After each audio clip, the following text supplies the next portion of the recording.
திண்டிவன sub inspector Saravanan பேசுறேன். நீங்க ஆவுடையப்பன் சாரா? கௌரியோட ஒரு திண்டிவன பக்கத்துல தானே இருக்கு. கோடாரி குரூப்ஸ் மாட்டிக்கிட்டானுங்களா? சொல்லுங்க சார். ஆமா சார், சொல்லுங்க.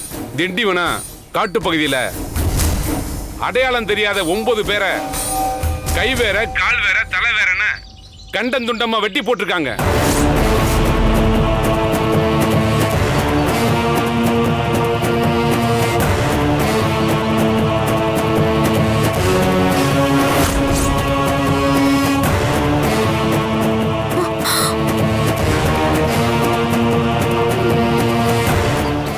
பேரும் ஒரே மாதிரி உடையும் ஒரே மாதிரி மாஸ்கும் போட்டிருக்காங்க.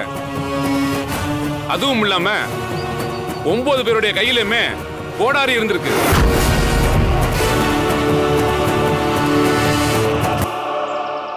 அப்படிங்களா?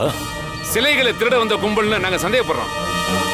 ஒரு நிமிஷம், இதெல்லாம் எதுக்காக எனக்கு போன் பண்ணி சொல்லிட்டு இருக்கீங்க? அத பத்தி தான் சொல்ல போறேன் உங்களுக்கு. அந்த 9 பேர்ல ஒருத்தங்கிட்ட செல்போன் இருந்திருக்கு. அதுல கடைசியா உங்க நம்பர்ல இருந்து தான் அவனுக்கு கால் வந்திருக்கு.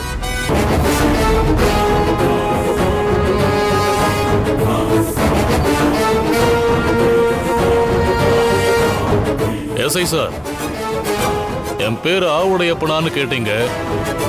ஆனா இந்த ஆவுடையப்பன் யாருன்னு உங்களுக்கு தெரிஞ்சிருக்க வாய்ப்பு இல்லை. நான் சிவவல்லப ஜமீன். என் நம்பரை யார் மூலமாவது தெரிஞ்சுக்கிட்டு நிறைய உதவி கேட்டு யாராவது போன் பண்ணிக்கிட்டே தான் இருப்பாங்க.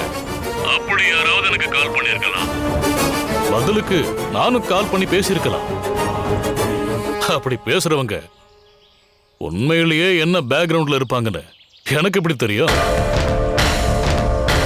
அங்க செத்து கிடக்கிறவங்க சில கடத்துற கும்பலான்னு சந்தேகப்படுறதா சொன்னீங்க. அதனாலதான் நான் கிராஸ் பண்ணி என்னோட விளக்கத்தை கொடுத்துக்கிட்டு இருக்கேன். இப்ப நீங்க சொல்லுங்க சார். உங்க நம்பர் கிடைச்சதுமே உங்களை பத்தின எல்லா தகவலையும் கலெக்ட் பண்ணிட்டு தான் உங்களுக்கு கால் பண்றேன். இப்ப நான் சொன்ன அடையாளத்துல உங்களுக்கு யாரையாவது தெரியுமா? 9 பேருன்னு சொல்றீங்க. ஒரே மாதிரி Dress, முகமூடி போட்டிருக்கிறதா சொல்றீங்க. எல்லாரு கையிலயும் கோடாரி இருந்ததா சொல்றீங்க. நீங்க சொல்றத பார்த்தா ஏதோ தீவிரவாத கும்பல் மாதிரி தெரியுது.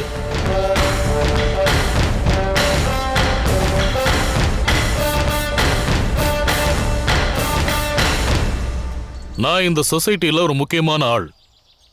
இந்த மாதிரி ஆளுங்கன்னு தெரிஞ்சா அவங்க கூட நான் எதுக்கு தொடர்பு வச்சுக்க போறேன்? Okay sir. மேற்கொண்டு ஏதாவது தகவல் தேவைப்பட்டா நானே உங்களுக்கு கால் பண்றேன். தாராளமா எப்ப வேணாலும் கால் பண்ணுங்க. ஓகே.